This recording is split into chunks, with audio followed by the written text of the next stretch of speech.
का तो औपचारिक घोषणा हो चुका था संसद भवन के बहिष्कार का। चिंतन करिए कि पार्टी के फैसले से इतर जाना सही था, गलत था, उसका क्या असर होगा, नहीं होगा। तो अब कौन क्या जाते हैं, ये तो उनको आत्मचिंतन करना था ना। पार्टी में अगर हैं तो पार्टी के फैसले को मन हो या बेमन हो, पार्टी का फैसला तो मानना ही चाहिए।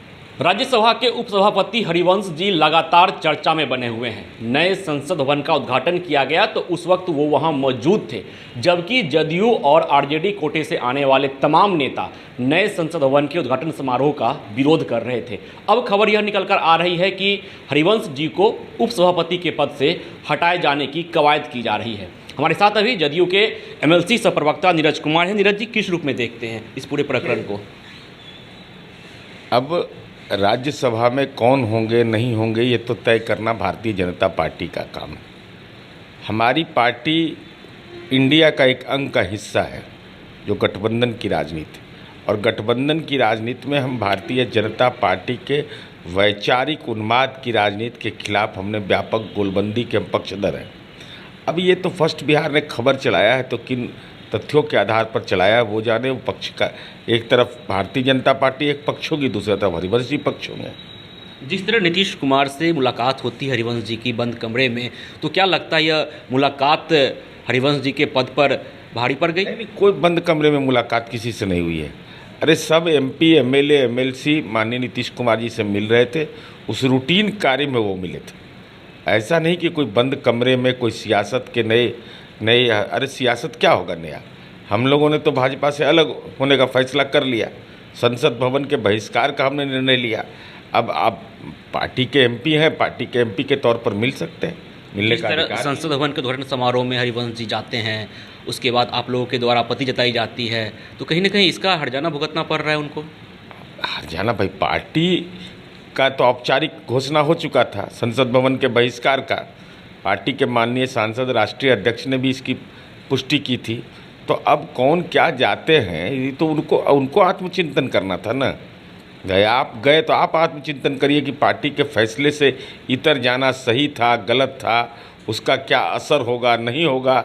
ये तो मूल्यांकन उनको व्यक्तिगत स्तर पर करना है। आप लोग आपत्ति जता रहे हैं कि हरिवंश जी वहाँ गए? बिल्कुल, हमने तो सबसे पहले सार्वजनिक आपत्ति व्यक्त की थी। पार्टी महत्वपूर्ण होता है, पार्टी में अगर हैं तो पार्टी के फैसले को मन हो या बेमन हो, पार्टी का फैसला तो मानना ही चाहिए। इसी फैसले के विरोध में नीतीश कुमार से मुलाकात हुई होगी उनकी बंद कमरे में? कोई बंद कमरे में मुलाकात नहीं हुई। जैसे एमपी लोग से मिल रहे थे, राज्यसभा के जिस दिन एमपी को मिलना था उस दिन वो भी मिल लिए। अब क्या वो किए तो वो तो हरिवंश जी बताएंगे, दूसरा कौन बता पाएगा। अब पद से हटाए जाने की बात आज सामने आ रही है। मैंने देखा है मीडिया में ये रिपोर्ट चल रही है।